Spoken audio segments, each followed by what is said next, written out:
प्रतिनिधी अनिश शेख भिकन।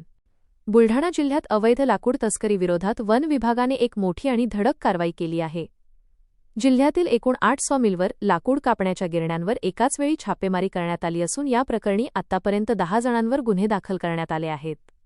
वन विभागाच्या या अत्यंत गोपनीय आणि वेगवान कारवाईमुळे जिल्ह्यातील लाकूड माफियांमध्ये प्रचंड खळबळ उडाली आहे। गेल्या काही दिवसांपासून परराज्यातून मोठ्या प्रमाणावर सागवान आणि इतर मौल्यवान लाकूड छुप्या मार्गाने बुलढाणा जिल्ह्यात आणले जात होते।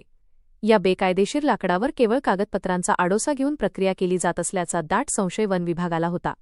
या संशयाच्या आधारे वन विभागाने रणनीती आखून बुलढाणा, चिखली, मलकापूर, जळगाव, जामोद या तालुक्यांसह देऊळघाट आणि गोतमारा या परिसरात एकाच वेळी छापे टाकले।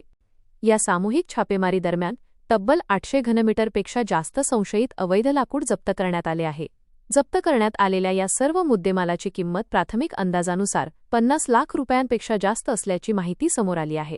विशेष म्हणजे नुकतेच नव्याने रुजू झालेले उपवनसंरक्षक जमीर शेख हे स्वतः या कारवाईत थेट सहभागी झाले होते।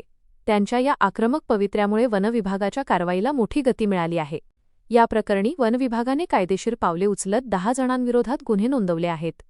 या प्रकरणाची पाळेमुळे खोलवर पसरलेली असल्यामुळे आणि जप्त साठ्याची चौकशी अजूनही सुरू असल्याने येत्या काळात या गुन्ह्यातील आरोपींची संख्या आणखी वाढण्याची दाट शक्यता वर्तवली जात आहे।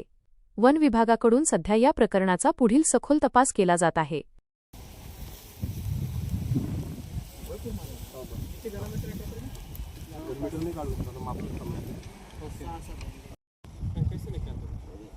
बोल रहे कि लेके जाओ यहाँ से ट्रैक्टर कौन है? वो ट्रैक्टर का क्या यूज होता है? ट्रैक्टर तो घर में डाल दो ट्रैक्टर को। ठीक है, शाहरुख को मालूम था माल किधर है तो बराबर लेके आया।